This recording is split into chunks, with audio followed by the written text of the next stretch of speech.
Okay.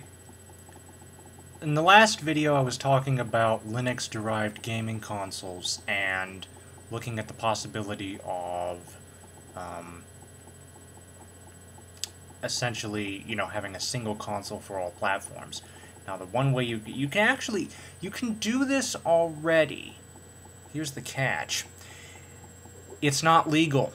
Essentially, what you're doing in order to get these files is you have to pirate the games from another source without paying for them. Now, a lot of the companies are recognizing this and starting download services. The DSi Shop, the PlayStation Network, and the Xbox Live Marketplace are examples of the download services that are starting to pop up. People, I think, are starting to get tired of the cartridge and disc formats, and they want to have all their content digital now. This includes video games, and this includes having them on, say, people don't want to have a Super Nintendo just to play Super Nintendo games.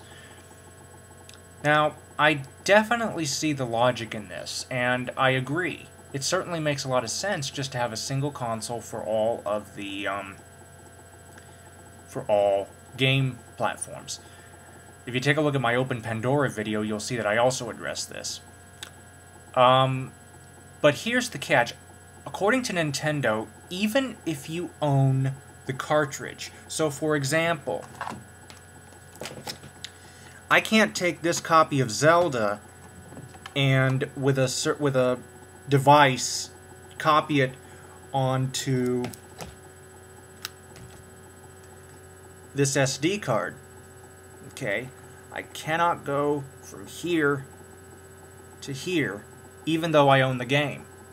Now, a lot of people are going to tell you that that's not the case. I'm actually kind of torn on the issue because I really don't know. I keep hearing it from both ends. I don't know who to believe. I think, was it Wikipedia that said that as long as you own the cartridge, you have the authorized right to do that, to go ahead and copy it to an SD card or some other media to your computer, as long as you don't redistribute it. Now, Nintendo is literally so afraid that they will redistribute it because, let's face it, the R4 cartridge is, everybody knows what it is. I won't bother going into it. The cartridge itself is not illegal, but what people do with it is. And because of the R4, Nintendo's become so afraid of it that it's essentially illegal to, even if you own the cartridge and you don't intend on redistributing the game, it's still illegal to go ahead and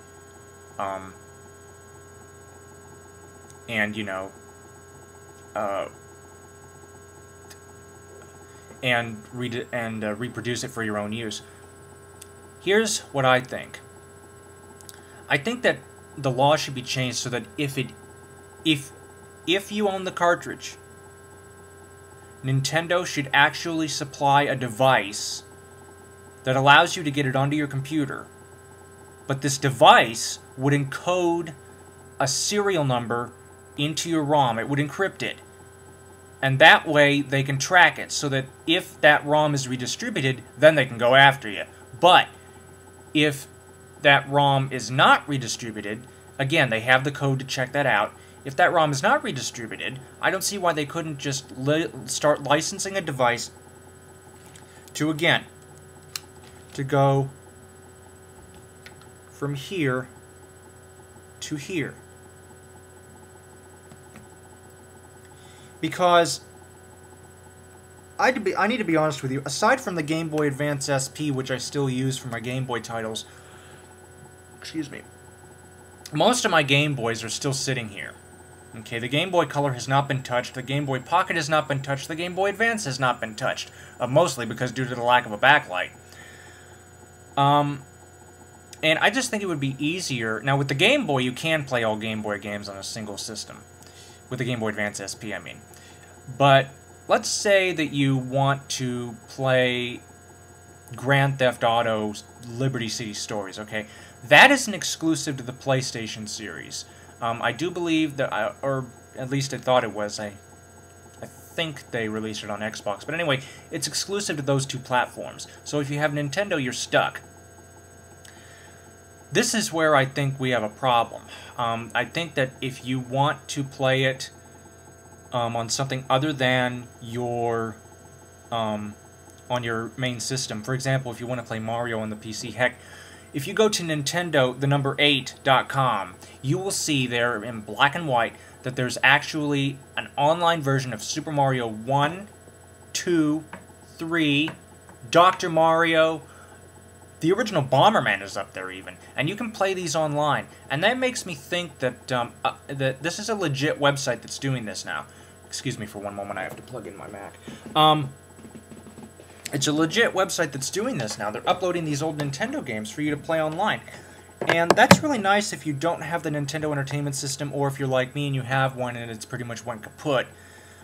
I just think that there should actually be written language in the law that states that as long as you do not redistribute the ROM, you have legal right to reproduce it for your own personal use. And Nintendo and the other companies should supply a device, or maybe some third-party company that has the permission of Nintendo should supply a device that can allow you to copy it from the cartridge or the disc to the PC.